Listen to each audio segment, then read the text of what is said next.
మల్లెపూల గుబాలింపు, చిరుజల్లులతో తడిసిన మట్టి వాసనను మాటల్లో చెప్పడం కష్టం. ఆ వాసనను ఆఘ్రానిస్తేనే తెలుస్తుంది ఆ పరిమళాల గొప్పతనం. ఇంట్లో మసాలాల ఘాటు, పోపు పెడుతున్నప్పుడు వచ్చే వాసనలు అంతే. అయితే మనలో కొంతమందికి ఇలాంటి వాసనల్ని పసిగట్టే సామర్థ్యం సరిగ్గా ఉండదు. వాసనలు సరిగ్గా తెలియని విచిత్రమైన పరిస్థితి ఎదురవుతూ ఉంటుంది. వైద్య పరిభాషలో ఈ రకమైన పరిస్థితిని అనోస్మియా అని పిలుస్తారు. ఇందుకు జలుబును తెచ్చిపెట్టే వైరస్లు మొదలుకొని తలకు తగిలే దెబ్బల వరకు చాలా కారణాలే ఉంటాయని చెబుతారు డాక్టర్లు. వాసన పోవటానికి కారణాలు, వాటికి పరిష్కార మార్గాల గురించి డాక్టర్ని అడిగి ఇప్పుడు తెలుసుకుందాం.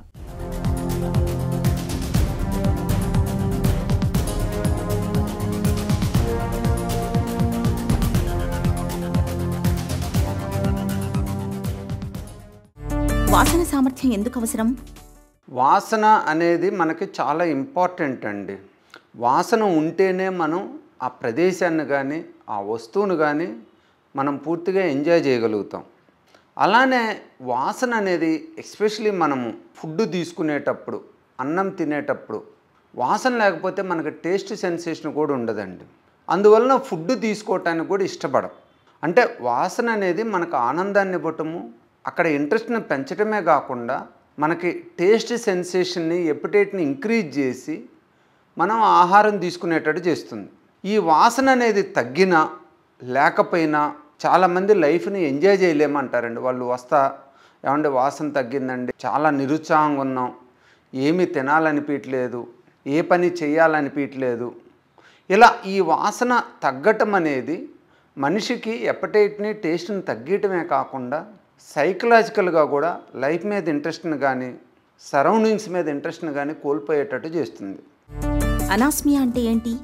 ఈ స్మెల్ సెన్సేషన్ ప్రాబ్లమ్స్ అంటే అనాస్మియా, స్మెల్ సెన్సేషన్ తగ్గటం ఈ మధ్యకాలంలో చాలామందిలో చూస్తున్నామండి. చాలామందిలో ఈ ప్రాబ్లం మెయిన్గా ఏంటంటే జలుబు వచ్చి తగ్గిన తర్వాత వస్తుంది అంటారు. అలానే ఎక్కువ పొల్యూషన్కి ఎక్స్పోజ్ అయినా తుమ్ములు వచ్చి స్మెల్ సెన్సేషన్ తగ్గింది అంటారు. అలానే కొంతమందికి యాక్సిడెంట్ అయినా, తలకి ఇంజురీ అయినా, ముఖానికి ఇంజురీ అయినా ఆ ఇంజురీ ఎఫెక్ట్స్ తగ్గిన తర్వాత వారం 10 రోజుల తర్వాత వాళ్ళు స్మెల్ సెన్సేషన్ తగ్గిందని గ్రహిస్తారు. అది మెయిన్గా వాళ్ళు స్మెల్ సెన్సేషన్ తగ్గిందని ఎట్ట గ్రహిస్తారంటే వాళ్ళకి టేస్ట్ తగ్గుతుంది, ఆకలి తగ్గుతుంది. టేస్ట్ తగ్గిన తర్వాత వాళ్ళు స్మెల్ సెన్సేషన్ కూడా ఐడెంటిఫై చేసి స్మెల్ కూడా తగ్గిందని చెప్తారనమాట. ఈ స్మెల్ సెన్సేషన్ తగ్గినప్పుడు, ఎనాస్మియా వచ్చినప్పుడు మనం వీలైనంత తొందరగా అటెన్షన్ పే చేయాలండి. వాసన సరిగ్గా తెలియకపోవడానికి కారణాలేంటి? ఆ ఎనాస్మియాకి సంబంధించిన సెల్స్ అంటే ఆల్ఫాక్టరీ రీజియన్ ఏరియా అంటాం, ఆల్ఫాక్టరీ సెన్సేషన్ ఏరియా మన ముక్కులో సుపీరియర్ భాగంలో ఉంటుంది అన్నమాట. ఈ ఆల్ఫాక్టరీ ఏరియా దగ్గర ఉన్న బ్లడ్ వెజల్స్ కానీ, ఆల్ఫాక్టరీ సెల్స్ కానీ, బేసల్ సెల్స్ కానీ, సపోర్టివ్ సెల్స్ కానీ డ్యామేజ్ అయితే మనకి స్మెల్ సెన్సేషన్ తగ్గుతుంది. అదే ఇంజురీ అయినా తలకి ఫోర్సిబుల్ హెడ్ మూమెంట్స్ ఉన్నా కూడా ఒక్కోసారి ఆల్ఫాక్టరీ నర్వ్స్ అనేది స్ట్రెచ్ అయిపోయి తెగిపోయి మనకి ఆ నర్వ్ డ్యామేజ్ నుంచి స్మెల్ సెన్సేషన్ తగ్గుతుందన్నమాట. సో సాధారణంగా మనకేంటంటే హెడ్ ఇంజరీ ఆర్ తలకి దెబ్బ తగలటం, జలుబు చేయటం, వైరల్ ఇన్ఫెక్షన్స్ రావటం, మనం చూసినట్లయితే కోవిడ్ టైంలో కూడా చాలామందికి స్మెల్ సెన్సేషన్ తగ్గి చాలామంది కరోనా వ్యాధితో పాజిటివ్గా వచ్చిన వాళ్ళు ఉన్నారు. అంటే వాళ్ళకి జ్వరం ఉండదు కానీ స్మెల్ సెన్సేషన్ తగ్గిద్ది. ఈ వైరల్ ఇన్ఫెక్షన్ నుంచి కానీ, ఇన్ఫ్లమేషన్ నుంచి కానీ, సమ్ టైమ్స్ నేసల్ పాలిప్స్ నుంచి కానీ, ట్యూమర్స్ నుంచి కానీ మనకి స్మెల్ సెన్సేషన్ తగ్గే అవకాశం ఉంటుంది.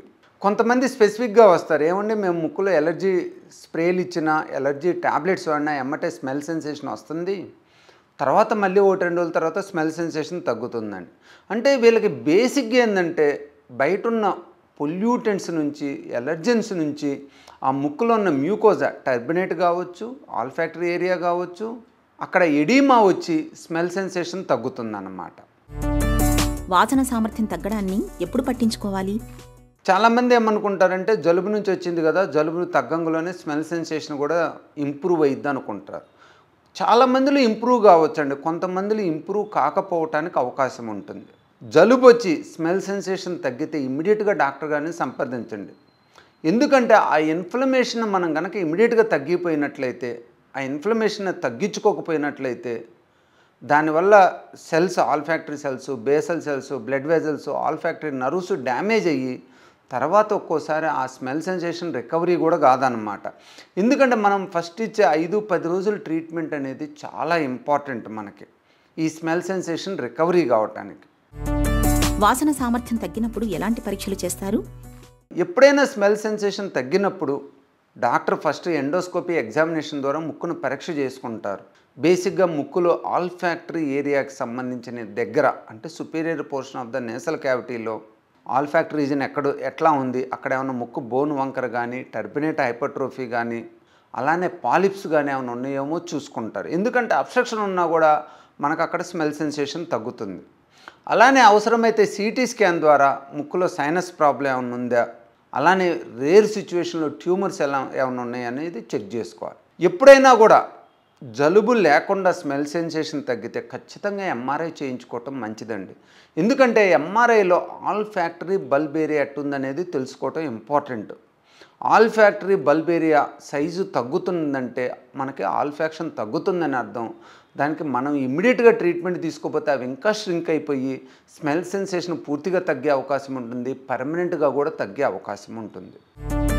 వాసన సామర్థ్యం తగ్గిన వారికి చికిత్స ఎలా ఉంటుంది? ట్రీట్మెంట్కి వచ్చినట్లయితే బేసిక్గా ఫస్ట్ ఇమ్మీడియట్గా కోల్డ్ నుంచి వచ్చినట్లయితే కోల్డ్ సంబంధించిన ట్రీట్మెంట్ వాడుకొని కోల్డ్ని తగ్గించుకోవాలి. కోల్డ్ తగ్గిన తర్వాత మనకి స్మెల్ సెన్సేషన్ కనుక రిటర్న్ నార్మల్గా వచ్చినట్లయితే మనం ఇంకేం పట్టించుకోని అవసరం లేదు. ఒకవేళ కోల్డ్ తగ్గినా కూడా మనకు స్మెల్ సెన్సేషన్ రావలేదంటే అక్కడ olfactory nerves olfactory bulb area effect అయిందని అర్థం.